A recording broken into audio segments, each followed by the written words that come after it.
Hi, Scope readers. I'm Allison, one of the editors on Scope, and I'm so excited to be here with you today to talk to you about Lauren Tarshiss's thrilling new nonfiction article, Searching for the Titanic.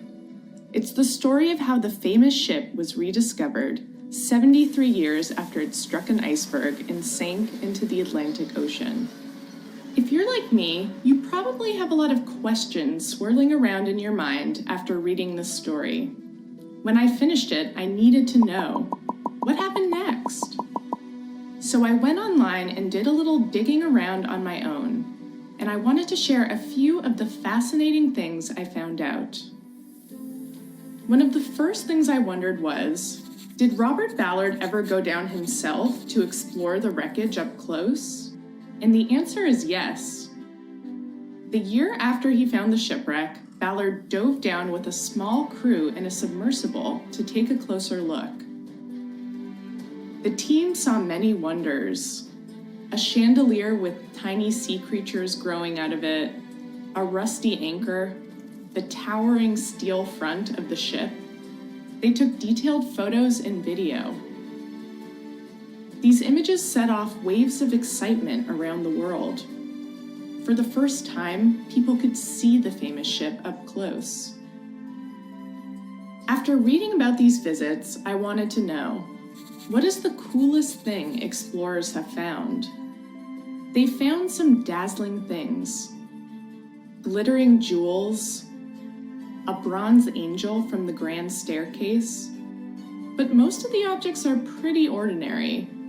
Pots and pans, playing cards, shoes.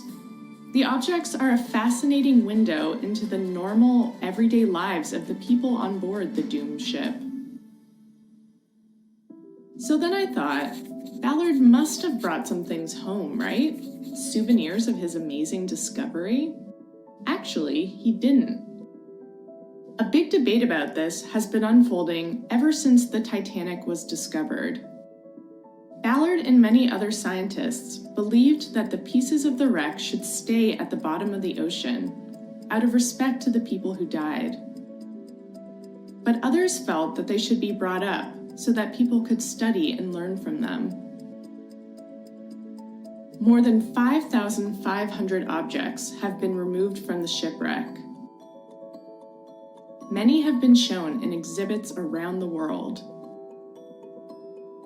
That made me wonder, what are some of the things experts have learned by studying these objects? They've learned a lot about the Titanic's passengers, what they ate during the voyage, what they wore, how they passed the time on the ship. And they've also come to better understand the disaster. For example, by examining pieces of the wreckage, scientists were able to figure out that the iceberg tore several smaller holes in the Titanic's side, rather than one long gash. Then I thought, forget about a museum exhibit. What if I want to go down and see the shipwreck for myself? I learned that I could, but it would cost me a lot. There are ocean exploration companies offering to take tourists down to see the wreck for about $100,000 a person. But visitors will get to do more than just see the ruins. They'll be collecting important information to help scientists learn more about the wreck. I wondered what I would see if I actually went down there. What does the Titanic look like today? Turns out that it's not in great shape. The wreckage has been slowly crumbling and collapsing over the past 100 years. Some of the damage has been caused by humans.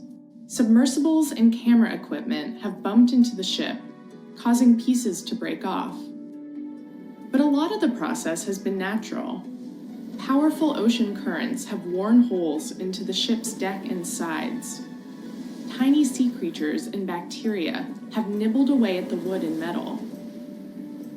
Experts say that the ocean could fully swallow up what's left of the Titanic within the next 20 years. Researchers are working on creating 3D images of the ship so it can be studied long after it disappears. I I hope going on this little research journey with me has inspired you to set off on one of your own.